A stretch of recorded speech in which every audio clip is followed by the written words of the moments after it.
Sebagaimana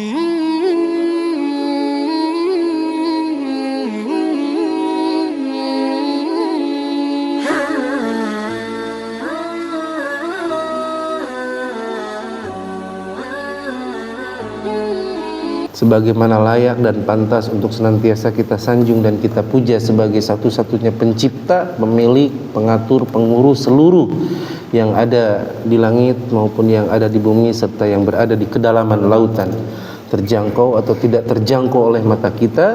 Zat yang maha hidup, maha berdiri, maha gagah, maha kuat, maha adil, tidak beranak dan tidak diperanakan serta tiada sekutu baginya. Allah jua yang sampai detik ini masih memberikan nikmat-nikmatnya kepada kita, terkhusus nikmat iman dan Islam, yang mudah-mudahan dengan dua nikmat ini kapanpun Allah mewafatkan kita, Allah wafatkan kita dalam keadaan husnul khatimah. Kemudian salawat dan salam semoga senantiasa terlimpah curah kepada baginda Nabi besar Muhammad sallallahu alaihi wasallam, keluarga beserta para sahabatnya, dan mudah-mudahan dijadikan kita sebagai umatnya yang layak dan pantas untuk mendapatkan syafaatnya kelak. Bapak sekalian yang dirahmati Allah Subhanahu wa taala, yang irama nada bacaan tadi udah saya ajarkan kan ya di sini ya. Cuman udah pada lupa aja kali ya. Udah lupa terus jarang dipakai. Padahal kuncinya itu aja. Yang pertama naik, yang kedua datar, yang ketiga turun, yang keempat turun. Kok naik, Pak? Kalau naik mah ntar gak enak pas Allahu Akbarnya gitu ya. Fi jidha belum mimma sada. Allahu Akbar kan gak enak. Gitu ya. Alhamdulillahi Rabbil Alamin Ar-Rahmanir Rahim Maliki Yawmiddin Iyyaka na'budu wa iyyaka nasta'in. Ya kan? Cuman gak tahu lah udah pada kemana. Biarin aja lah. Baik,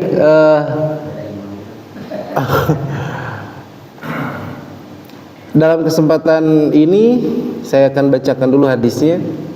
Ya, dalam kitab hadis Arba'in An-Nawawi, ya, menyusun beliau Imam An-Nawawi menyusun 42 hadis, ya, yang diyakini ini merupakan hadis-hadis yang jawami'ul kalim, hadis-hadis yang lafadznya singkat tapi memiliki makna yang sangat padat. Kemudian disempurnakan oleh Imam Ibnu Rajab menjadi 42 hadis.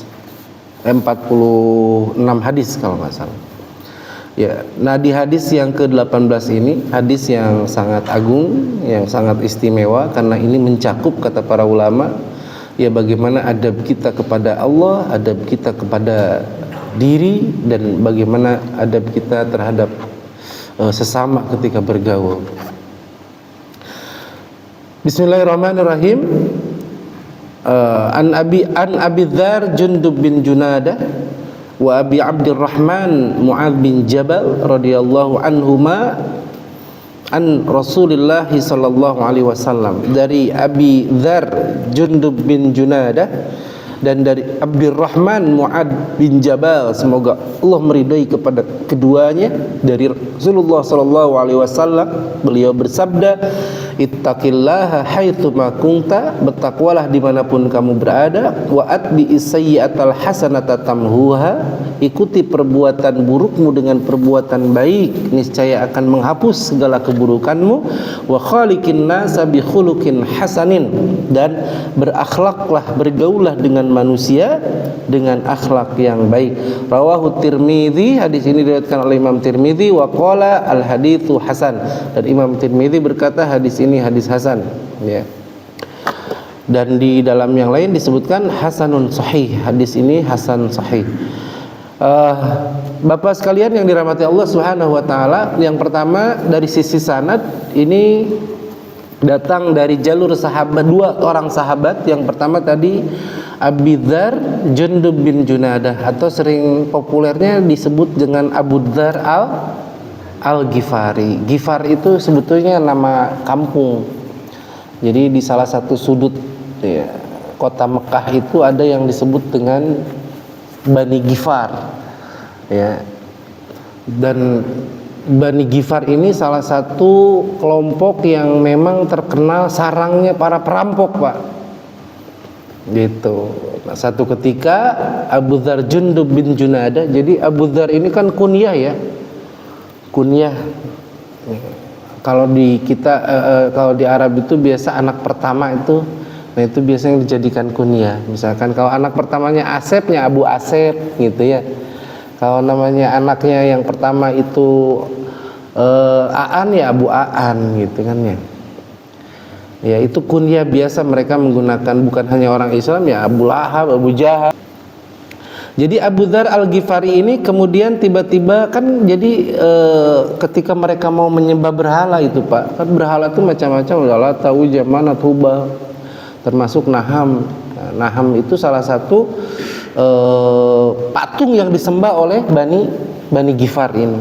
Jadi dulu itu masing-masing bani itu berbeda-beda menyembahnya, Pak, dan persembahannya pun berbeda-beda.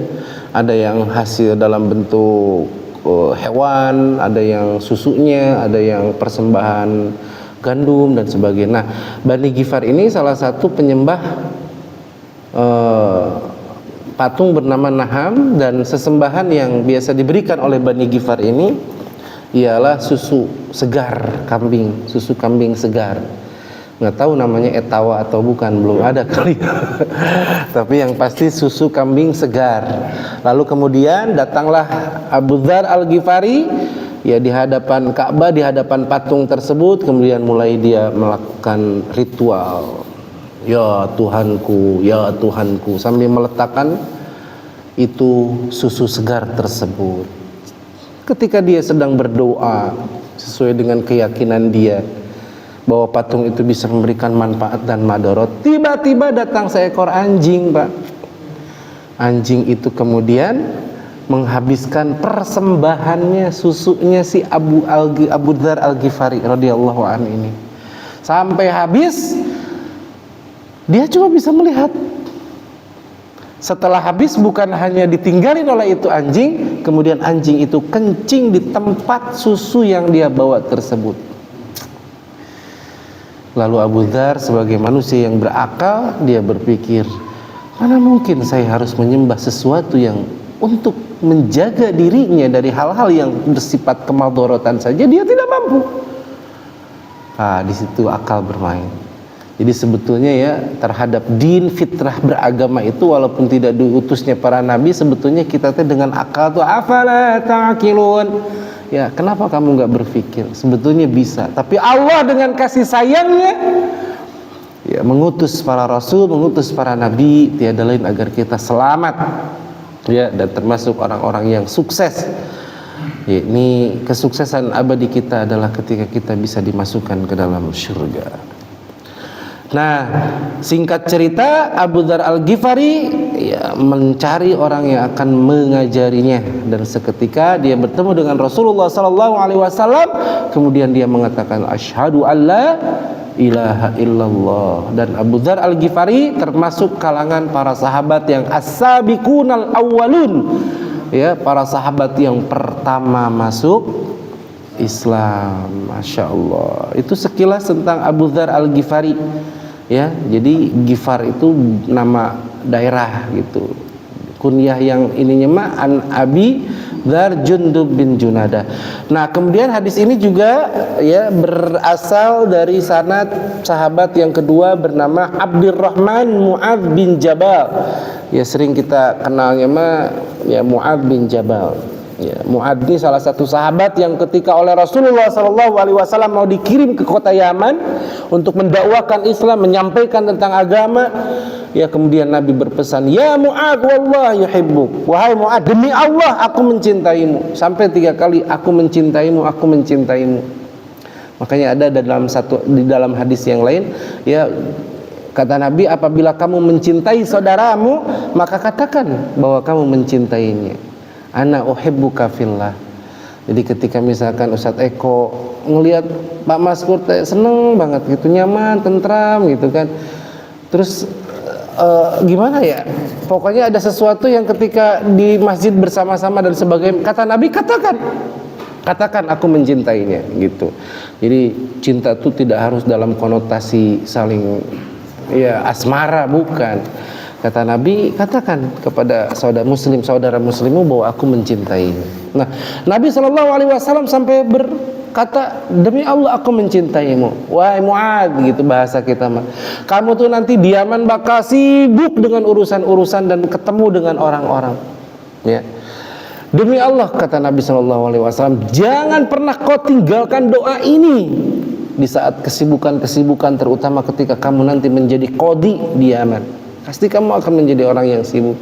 Ini juga anjuran buat kita yang terutama aktivitasnya sangat luar biasa, pergi pagi pulang sore, pepeje. Bahasa Inggris nama pepeje. Jangan pernah meninggalkan doa ini seperti yang diajarkan oleh Nabi Muhammad SAW kepada Mu'adz. Ya Mu'adz, la tada'anna fi kulli duburis salah anta taqul Allahumma a'inni ala dzikrika wa syukrika wa husni ibadatika.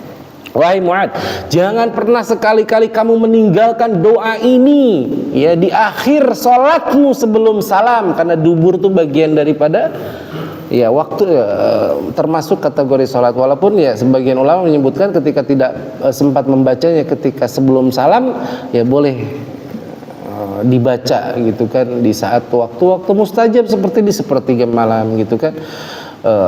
Afdhalus shalah ba'dal maktubah, yaitu sebaik-baik seutama-utama salat setelah wajib ya fi jawfil lail, di sepertiga malam. Setelah itu kita berdoa, memohon, merintih dan berdoa, lalu tidak pula meninggalkan doa ini. Kenapa? Coba perhatikan isi daripada doa ini. Allahumma inni ala dzikrika. Dan tentunya bukan hanya orang-orang sibuk, kita juga semua butuh. Allahumma inni ala dzikrika. Ya Allah, bantulah aku untuk senantiasa mampu mengingatmu, untuk bisa menjadi orang yang ingat kepada Allah.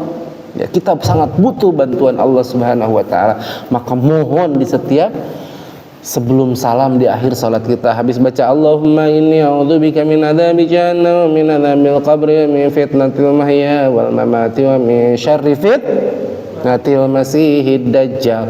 Allahumma inni ala dzikrika wa syukrika wa husni ibadatik. Di hadis yang lain Nabi malah sering berdoa sebelum salam itu mengucapkan Allahumma inni a'udzubika minal ma'thami wal mag. Ya nggak pada hafal nih kayaknya. Cuma 2 kata saja.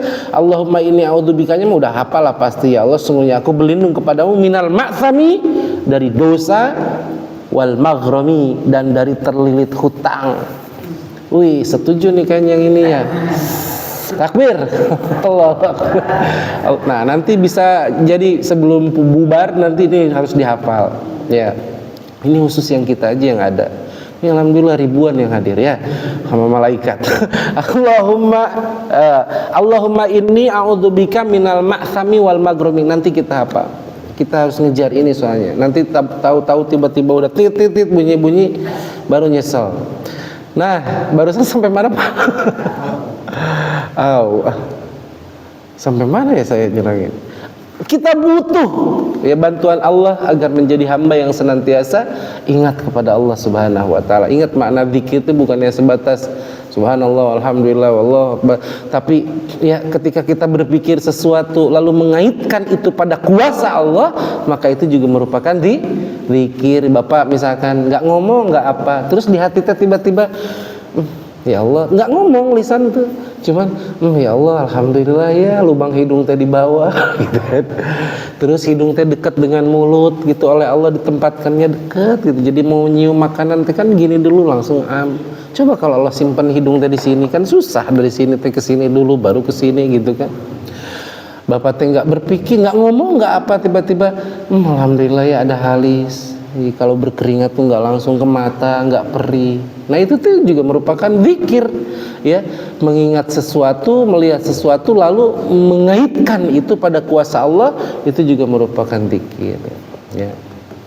Jadi zikir itu bil lisan, ya, dengan ucapan, dengan hati, dan dengan perbuatan, gitu ya. Kenapa Pak? Oh netes. Nah. Kemudian yang diminta kata Nabi Sallallahu Alaihi Wasallam kepada Mu'adz yang kedua yaitu ya bantu minta mohon bantuan kepada Allah agar mampu menjadi manusia yang selalu bersyukur ya. Syukur itu mampu al-isti'malul abdi, ketika seorang hamba mampu mengamalkan, menggunakan segala nikmat yang Allah berikan sesuai dengan yang diinginkan si pemberi. Itu syukur, Pak. Jadi kalau misalkan saya dikasih bapak sepeda terus saya pakai, kita syukur gitu kan ya, karena sesuai dengan keinginan si pemberi. Coba kalau misalkan yang beri teh nggak ngelihat saya pernah itu pakai sepeda yang dikasih sama dia, kira-kira seneng nggak? Nggak bakalan. Makanya sebagian ulama menyebutkan bahwa diantara syukur itu adalah maknanya isti'malul abdi, yaitu seorang hamba menggunakan nikmat-nikmat apapun yang Allah berikan, lalu ia gunakan sesuai dengan apa yang Allah inginkan. Apa yang Allah inginkan dari nikmat hidup yang Allah berikan kepada kita? Ibadah. Wa ma khalaqtul jinna wal insa illa liya'budun. Maka bentuk syukur kita atas karunia umur yang masih Allah sematkan kepada kita, ya dengan menggunakannya sebagian waktu tersebut untuk menghambakan diri kita di hadapan Allah, termasuk duduknya kita di majelis ilmu di saat ya enak-enaknya mah pulang deui, sare deui, ngorok deui, atau makan pisang sama kopi sama teh gitu kan ya, minimal nasi uduk lah gitu. Tapi kita menyempatkan diri untuk hadir di tempat ini. Lalu Allahumma inni ala dzikrika wa syukrika wa husni ibadah. Bantu aku ya Allah agar aku mampu memperbagus amalan ibadah yang bisa kulakukan ya, dengan sebaik-baik penghambaan. Ini 3 hal ini sering kita minta kepada Allah. Bahkan saya mah semenjak tahu hadis dari riwayat Imam Muslim itu yang kata Nabi, barang siapa yang membaca ayat kursi di setiap kali selesai melaksanakan sholat wajib, man qara'a ayatal kursi fi kulli duburis shalah, barang siapa yang membaca ayat kursi selepas ya, melaksanakan sholat wajib, maka la yamna'anna lidukhulil jannah illa ayyamun, tidak ada yang menghalangi dirinya untuk masuk ke dalam surga kecuali kematian. Jadi bahasa Inggrisnya mah kantun ngantosan maut gitu ya. Ini bisa jadi amalan ini mungkin kita anggap masa sih bisa memasukkan orang ke dalam surga cuma baca ayat kursi. Pak, untuk bisa istiqomah tuh berat ya. Kenapa? Ya jangan pernah menyepelekan, saya pernah bilang jangan pernah menyepelekan zikir pagi dan petang, terutama sayyidul istighfar yang kata di hadis Nabi SAW dalam riwayat Imam Muslim, barang siapa yang membacanya di siang hari kemudian dia wafat sebelum datangnya sore hari, Allah masukkan dia ke dalam surga. Dan barang siapa yang membacanya di sore hari dengan mukinan, penuh keyakinan, dia yakin seyakin-yakinnya, lalu dia meninggal sebelum datangnya waktu sore, maka dia akan masuk surga. Bisa jadi bukan karena bacaannya mungkin ringan, tapi penghayatan terhadap, makanya dipahami Pak apa yang kita baca.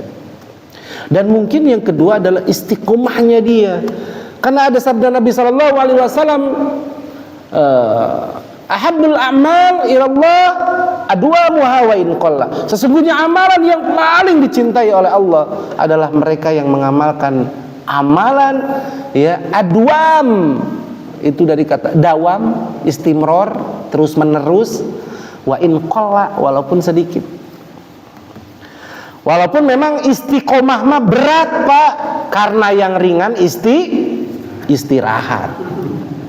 Ini nih quote-nya pagi ini bisa dijadikan status tuh ya.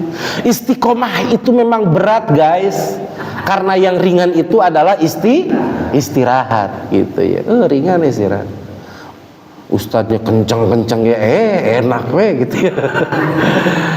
Istirahat. Nah, langsung ke matan hadisnya, apa yang disampaikan oleh Nabi SAW? Yang pertama, ittaqillaha haitsuma kunta, bertakwalah kalian kepada Allah, bertakwalah kepada Allah haitsuma, haitsu itu kan dzarab apa di sini?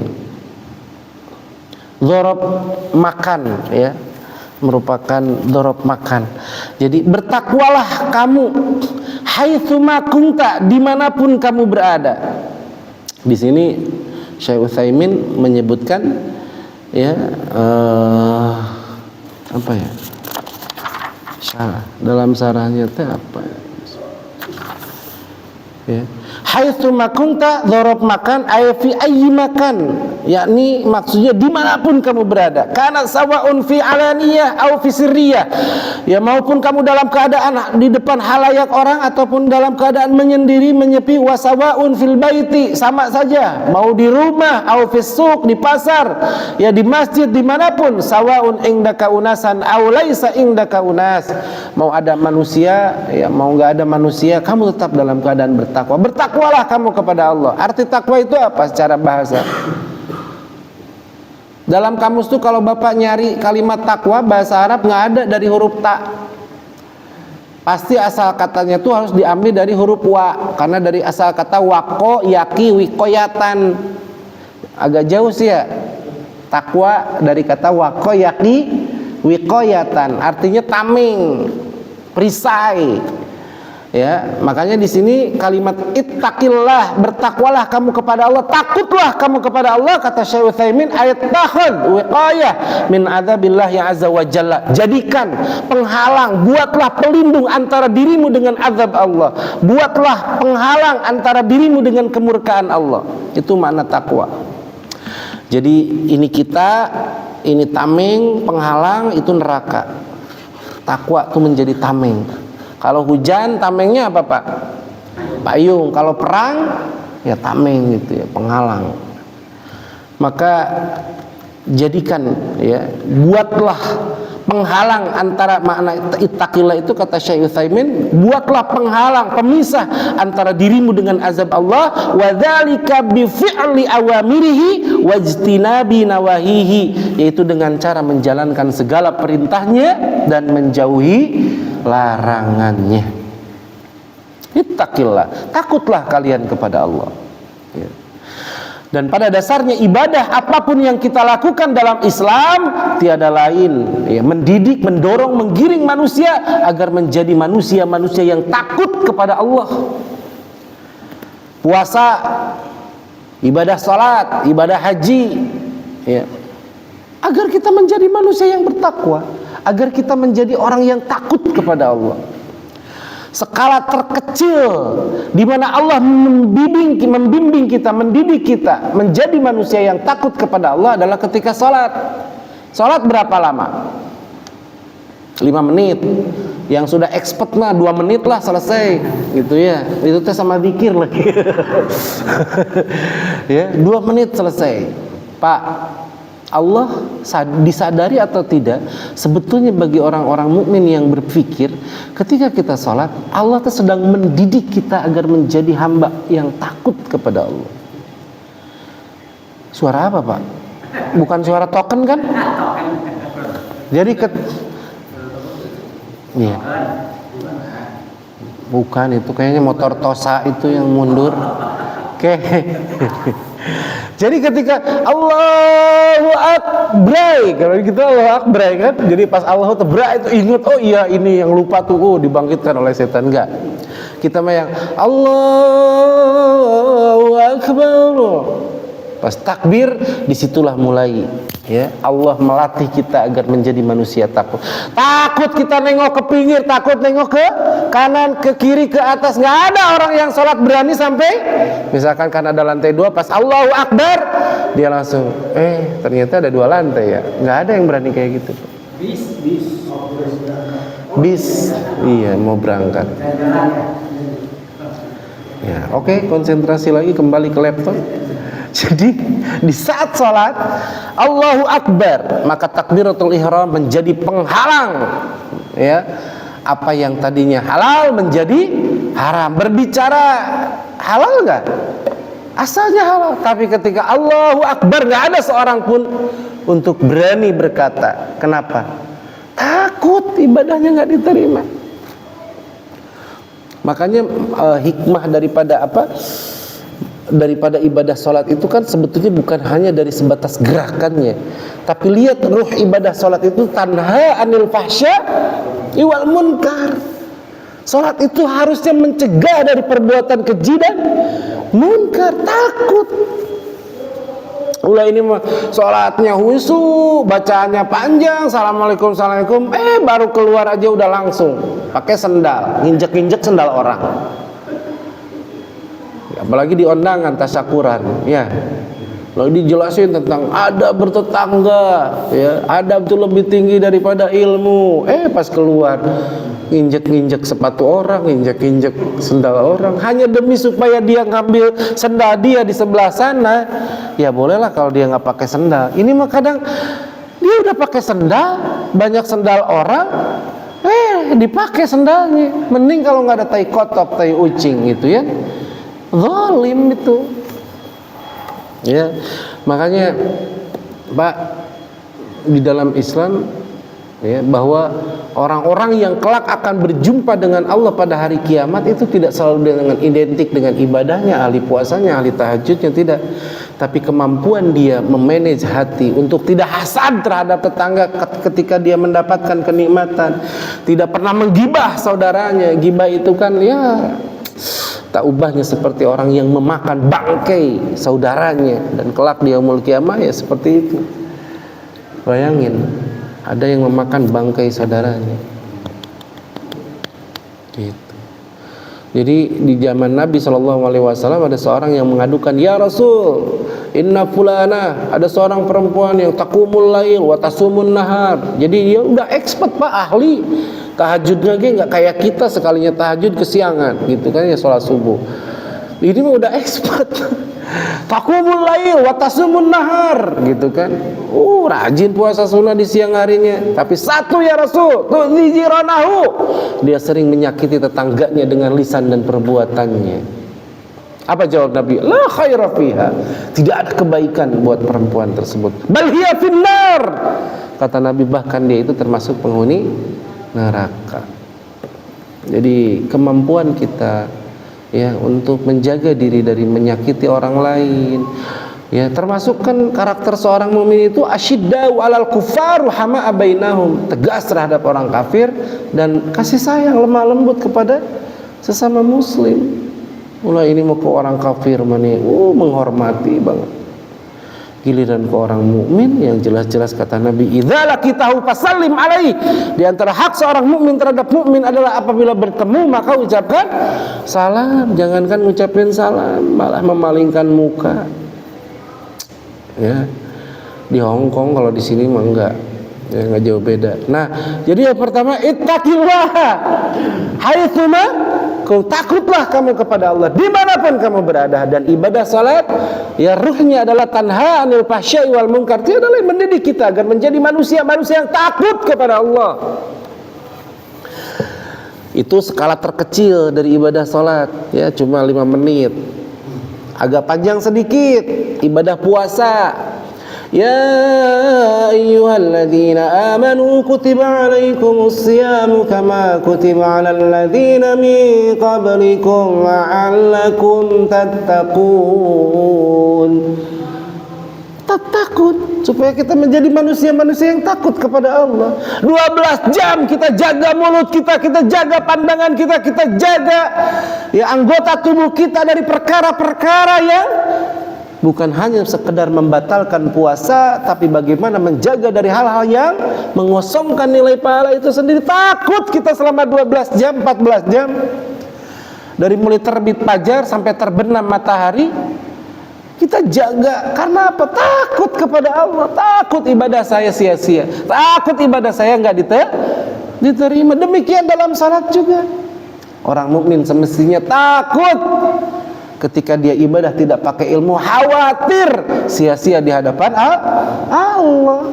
Kata Nabi, innar rajula la yusallina sittina sana. Ya ada seorang yang selama 60 tahun dia tidak pernah meninggalkan salat, tapi lam tuqbal lahus salat. Tidak ada satupun salatnya yang diterima. Kenapa? Cuklok-cuklisnya, petunjuk pelaksanaan, petunjuk teknis yang sudah dicontohkan oleh Rasulullah dan para sahabat tidak mereka ikuti.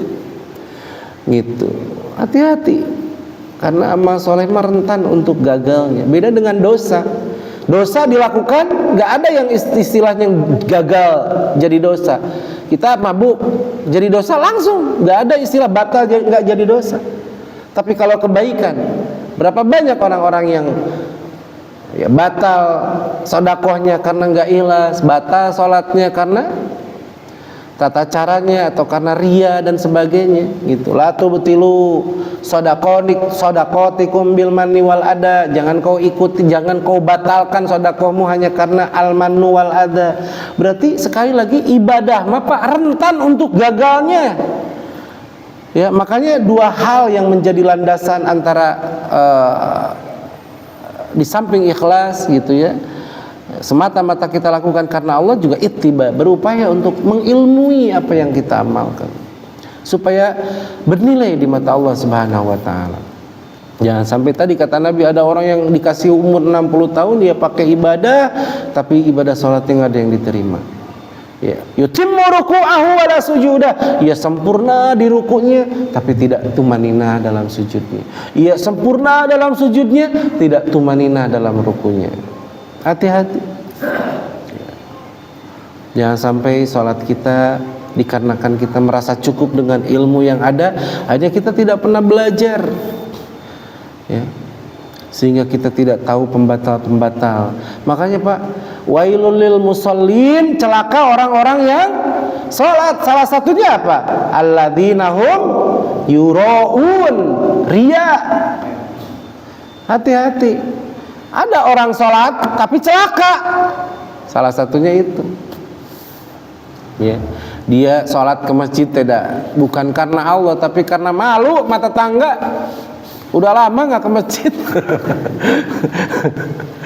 Nah itu awas, harus diluruskan niat. Ada orang sholat tapi celaka, didengar oleh orang yang nggak pernah sholat.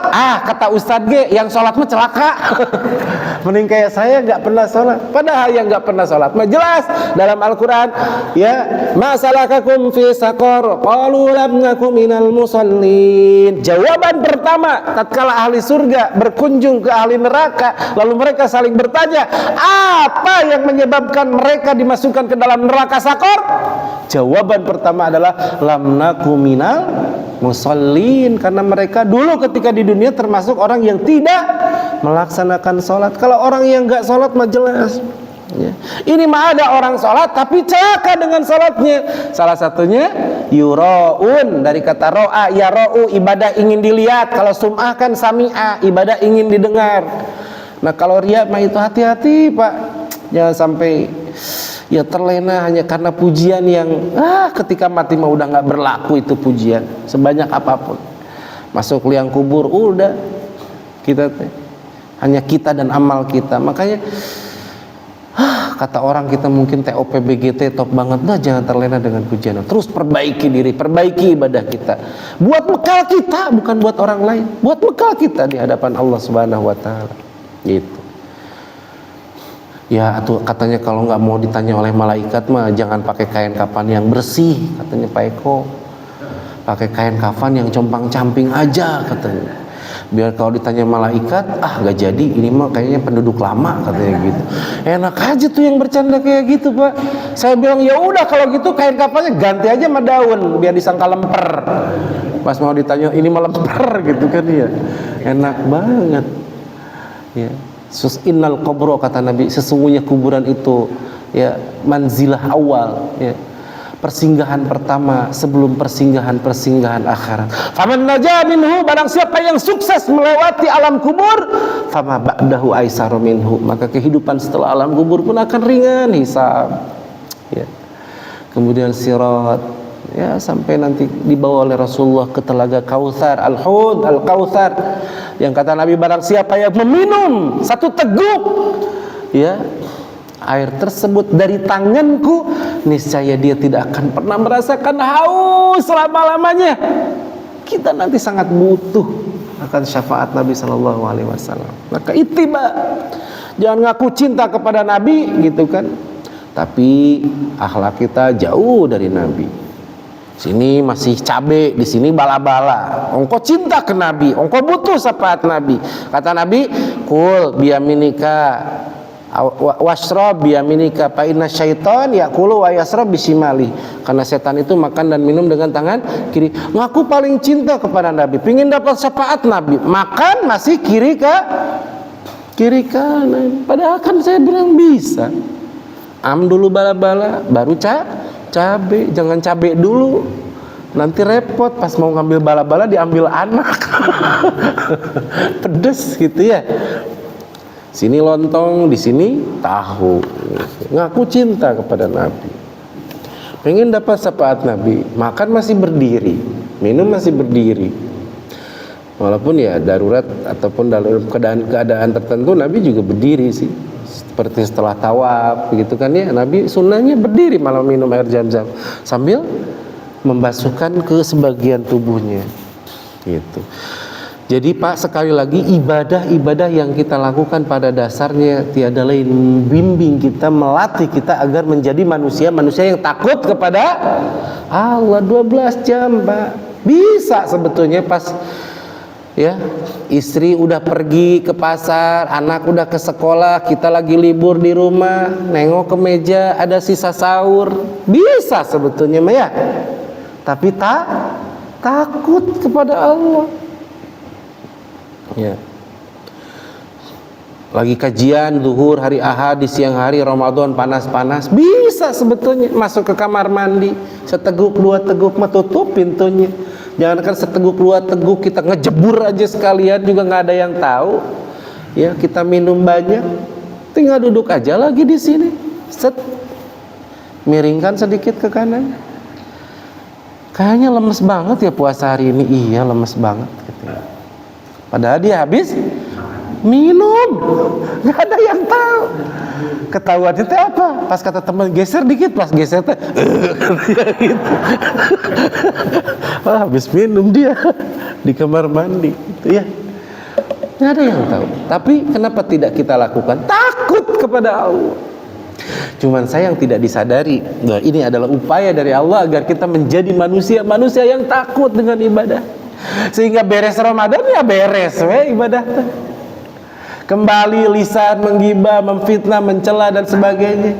Kalau di Ramadan mah takut tidak bernilai hari-hari baca Al-Qur'an. Ya. Ibadah meningkat. Tidak disadari sebetulnya itu tuh upaya dari Allah agar menjadi manusia yang takwa, yang takut kepada Allah. Haji juga demikian, kata Nabi, paman faradhu fi dan barang siapa yang melaksanakan haji fala rofasa, tidak ada kata maksiat dalam bentuk seksual, wala jidala non seksual, wala fusuko, ya, berbagai ya sifat apa ya apa Pak? Bukan ya, tidak, pokoknya ketika haji, ketika umrah, setelah kita mengatakan kalau haji labbaik Allahumma hajjan, kalau umrah labbaik Allahumma umrah, maka berlaku larangan-larangan umrah. Gak ada orang yang berani pakai tisu yang ada wangi-wangiannya, gak ada yang berani pakai minyak wangi, gak ada yang berani menutup kepalanya setelah dia mengatakan labbaik Allahumma umrah. Dia jaga sampai dia tawaf, sampai dia sa'i, sampai dia tahallul, baru setelah tidak berlaku lagi larangan-larangan ihram dia biasa-biasa lagi. Pendidikan sebetulnya, latihan supaya kita menjadi orang yang takut kepada Allah. Apalagi kalau haji mah lebih lama lagi, dari mulai hari tarwiyah di hari ke-8, di saat orang sudah mengatakan labbaik Allahumma hajj. Ya, dari tanggal 8, 9, 10, baru setelah lempar jumrah, ya, maka tidak berlaku lagi larangan-larangan, ya. Maka dia kembali lagi. Tapi ketika sudah mengatakan labbaik Allahumma hajjan di tanggal 8-nya, ia jaga. Tidak berani memetik pohon nanti kena dam. Tidak berani walaupun ada pelapah kurma, walaupun ada yang nyengkel di sini daging onta, nggak berani dia nyungkil karena takut ada darah yang keluar. Bahkan para sahabat mah dulu ketika udah mengatakan labbaik Allahumma hajj, mereka berhati-hati dari menyisir itu lebih baik acak-acakan karena khawatir ada rambut yang copot kena dam. Ya, nggak berani ngupil. Yang ngupil hidung sendirilah, masa ngupil hidung orang gitu kan ya. Kenapa? Karena takut ada bulu yang kecabut. Ya. Pernah ada orang yang umroh, ya kan biasalah macam-macam jamaah. gitu. Saya udah sampaikan sebelum ke Bir Ali, sebelum ambil mikotnya, nanti ingat jangan memakai wangi-wangian, termasuk saya bilang tisu yang sekarang tisu basah itu kan agak wangi-wangi ya, jangan pokoknya. Terus sampai nanti ke Mekah kita makan, kita ke restoran ya, terus jangan sampai dicuci pakai sabun ya, yang itu cuci tangan kan ada wangi-wanginya juga. Terus perempuan jangan sampai nanti kan suka ada kalau nenek-nenek mah lupa masuk ke kamar nyimpen itu, dia lupa pakai kerudung, menampakkan auratnya. Maka itu membayar dam, saya bilang. Ya, berapa? Ya, membeli 1 ekor kambing, saya bilang. Berapa itu? Ya sekitar 600 real 1 kambing. Kalau tidak bisa membebaskan 6 fakir miskin. Berapa? 90 real.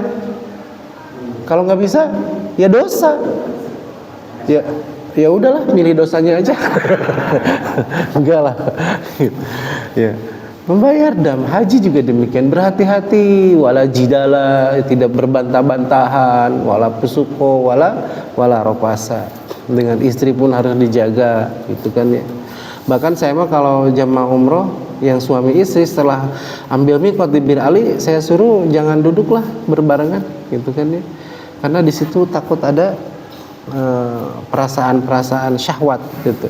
Perempuan sama perempuan aja, bapak-bapak. Ingat saya bilang di bis kan kadang suka kedinginan tuh Pak, dari Madinah ke Mekah tuh. Kadang suka ada yang diginiin kan. Udah enggak boleh tutup kepala. Gitu.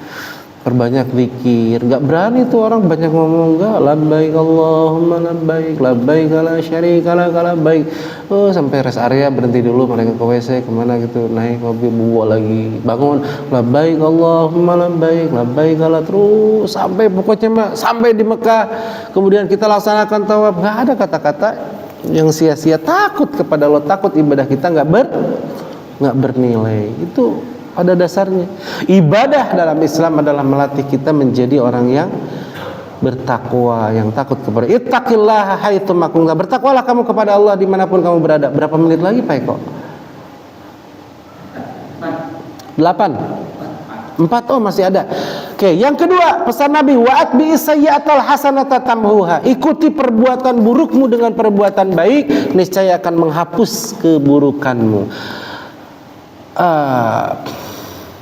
Di sini ada pertanyaan, apakah ketika seorang melakukan dosa kemudian dia melakukan kebaikan-kebaikan tanpa dia bertobat, apakah keburukannya akan dihapuskan? Nah, di sini Syekh Utsaimin ya menyebutkan tentang satu riwayat di zaman Nabi sallallahu alaihi wasallam. Ya, rajulun, ada seseorang, lamma sa'alan nabiyyu sallallahu alaihi wasallam, Nabi pernah ditanya oleh seseorang, ya, yang dia berkata innahu asaba, bahwa dia tertimpa min imra'atin mayusibur rajul, bukan tertimpa tuh ya, tidak sadar diri ya, bercumbu dengan perempuan yang bukan mahramnya. Dan bercumbunya itu mayusibur rajul min imraatihi, tak ubahnya seperti antara pasangan laki-laki suami istri. Illa zina, kata dia, kecuali zina. Jadi ciuman, pelukan mungkin dan sebagainya, cuma zina aja yang dia tidak lakukan. Ya, wa kana qad shalla ma'ahumul fajr, ya, dan dia ya ngomong begitu teh di saat dia sudah melaksanakan sholat subuh berjamaah bersama Nabi. Faqala, lalu kata Nabi sallallahu alaihi wasallam, as-shalaita ma'ana shalatal fajr, bukankah barusan kamu sudah sholat fajar, sholat subuh bareng bersamaku? Qala na'am, iya ya Rasul. Fatala alaihil ayah, lalu Nabi kemudian membacakan ayat, innal hasanati yudhibnas sayyi'at, sesungguhnya kebaikan itu menghilangkan, ya, menghapus segala keburukan. Makanya Umar bin Khattab itu pernah kesiangan berjamaah sholat asar Pak, langsung, ya Rasul, ini aruni wasadu bil Khaybar, aku punya tanah yang indah, punya tanah yang bagus ya di Khaybar, maka aku infakkan fisabilillah, gunakanlah di jalan Allah. Itu Umar bin Khattab radhiyallahu anhu baru ketinggalan sholat berjamaah asar. Kita mah suruh sholat subuh kaburangan aja masih merasa paling soleh aja gitu ya. Gitu. Nah, jadi di sini karena ada hadis ini, ya, maka kata Syekh Utsaimin, orang misalkan bangun subuh, subuhnya teh misalkan subrang jam 6 siang di saat waktu syuruk sudah lewat gitu kan, boleh kan ya. Nabi juga pernah dalam satu perjalanan karena lelah capek akhirnya menyuruh Bilal ya untuk berjaga, tapi akhirnya semua kesiangan. Bahkan di hadis itu disebutkan sungguh terik matahari telah memanasi tubuhku, berarti kan sudah siang, tapi nggak ada istilah dinanti-nanti, langsung ya. Bahkan yang hebatnya itu Rasulullah dan para sahabat masih melaksanakan 2 rakaat setelah azan. Kemudian menyuruh Bilal untuk iqamah gitu ya. Artinya kalau misalkan sholat bagi orang yang tertidur itu ya di saat dia bangun. Sholat bagi orang yang lupa itu ya di saat dia ingat. Makanya kalau nggak mau sholat ya minimal jadi 2 orang ini. Tidur selamanya, kalau enggak jadi orang yang pelupa selamanya gitu ya. Enak jadi pelupa tuh ya. Diampuni sama Allah. Kita manusia yang tidak lepas dari salah dan dosa. Al insanu makhlul khata wa nisyan. Tapi kata Nabi, al wa khairu khata'ina at-tawabin.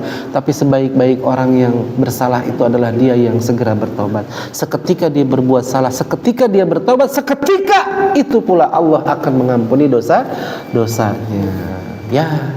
Satu lagi terakhir, wa khaliqin nasa bi khuluqin hasanin, dan bergaulah dengan manusia dengan akhlak yang baik. Itu tadi yang saya sampaikan, bahwa seorang bertemu dengan Allah bukan hanya dari sisi ibadahnya, bisa jadi karena akhlak dia.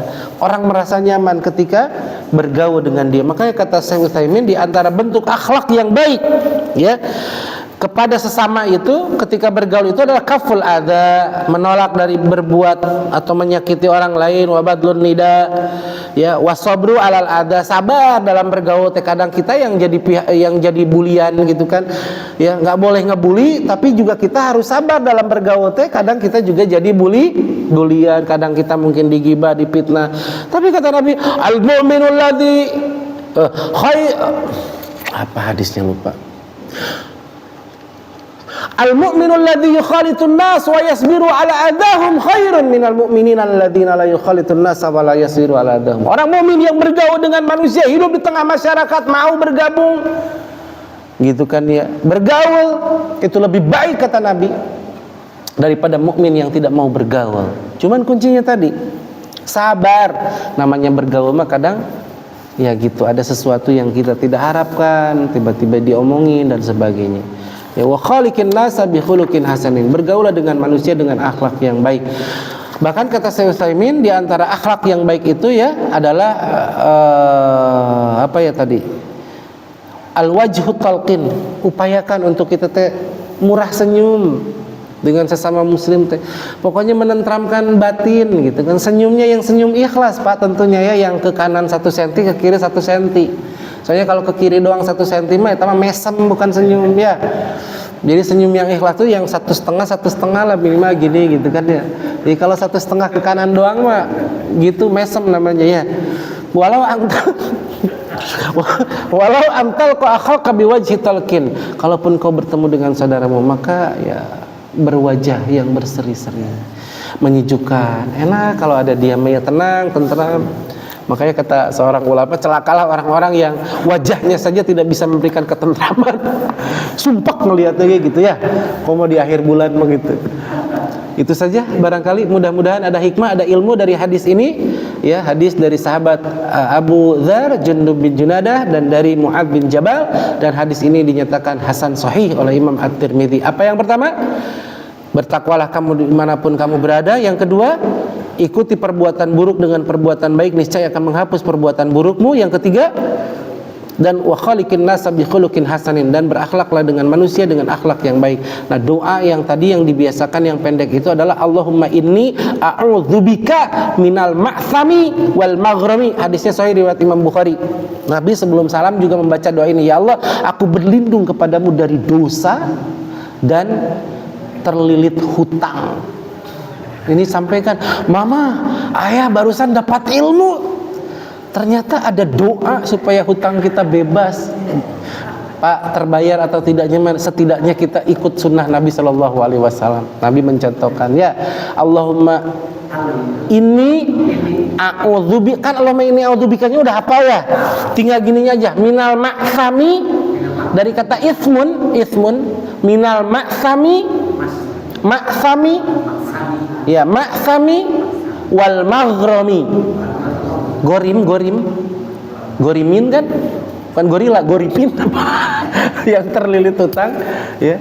Allahumma inni a'udzubika minal ma'thami wal maghrami. Ulangi, Allahumma inni a'udzubika minal ma'thami wal maghrami. Ulangi, Allahumma inni a'udzubika minal. Sekali lagi, Allahumma inni a'udzubika minal ma'thami wal maghrami, dari segala dosa, dari dosa-dosa dan terlilit hutang. Mudah-mudahan hafal ya, dan insya Allah ya sebelum salam pokoknya usahakan baca itu agar Allah jaga kita dari dosa dan dari terlilit hutang. Terima kasih. Hadanallahu wa iyyakum ajmain. Wa akhiru da'wana alhamdulillahi rabbil alamin. Subhanaka Allahumma wa bihamdika asyhadu an la ilaha illa anta astaghfiruka wa atubu ilaik. Assalamualaikum warahmatullahi wabarakatuh.